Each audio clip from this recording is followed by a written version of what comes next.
নারী ও জেন্ডার বিষয়ে আগারগাঁও মুক্তিযুদ্ধ জাদুঘর মিলনায়তনে জাতীয় নারী দিবস উপলক্ষে আলোচনা সভা ও সম্মাননা প্রদান অনুষ্ঠানের আয়োজন করে জাতীয় কন্যা শিশু অ্যাডভোকেসি ফোরাম। বুধবার এই অনুষ্ঠানে ফোরামের সভাপতি, নির্বাচন ব্যবস্থা সংস্কার কমিশনের প্রধান বদিউল আলম মজুমদার সহ বিভিন্ন সংস্থা ও প্রতিষ্ঠানের প্রতিনিধিরা বক্তব্য রাখেন। এ সময় তারা নারী ও শিশু নিপীড়নের বিরুদ্ধে সরকারকে আরও কঠোর হওয়ার আহ্বান জানান।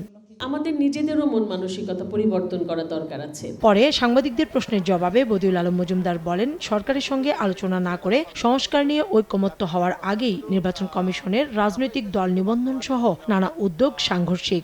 এটা কাম্য ছিল না। আমি মনে করি যে নির্বাচন কমিশন সরকারের সাথে আলাপ আলোচনা করার প্রয়োজন ছিল এবং একই সাথে যে আমরা যে সকল প্রস্তাবগুলো দিয়েছি সেগুলো আমলে নেওয়া, গুরুত্ব নেওয়া দরকার ছিল তাদের জন্য। নির্বাচন কমিশন যেমন বাস্তবায়নের যে সকল উদ্যোগ নিয়েছে, তো এটা বিভ্রান্তির সৃষ্টি হতে পারে। তো আমি আশা করি যে বিভ্রান্তি এড়ানোর জন্য নির্বাচন কমিশন সরকারের সাথে আলাপ করবে।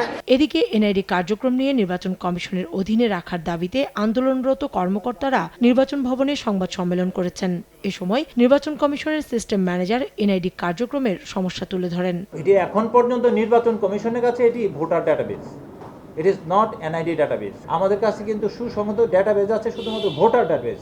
আমাদের কাছে কিন্তু এনআইডি ডাটাবেস নাই। কোনো প্রতিষ্ঠান যদি নিতে চায় তাহলে ভোটার তালিকা সহ নিতে হবে। নির্বাচন কমিশনের অধীনে এনআইডি রাখার দাবিতে বৃহস্পতিবার সারা দেশে মানববন্ধন করবেন নির্বাচন কমিশনের কর্মকর্তারা। সরকার দৃশ্যমান পদক্ষেপ না নিলে কঠোর কর্মসূচি দেওয়ার কথা জানান বাংলাদেশ ইলেকশন কমিশন অফিসার্স অ্যাসোসিয়েশনের নেতারা।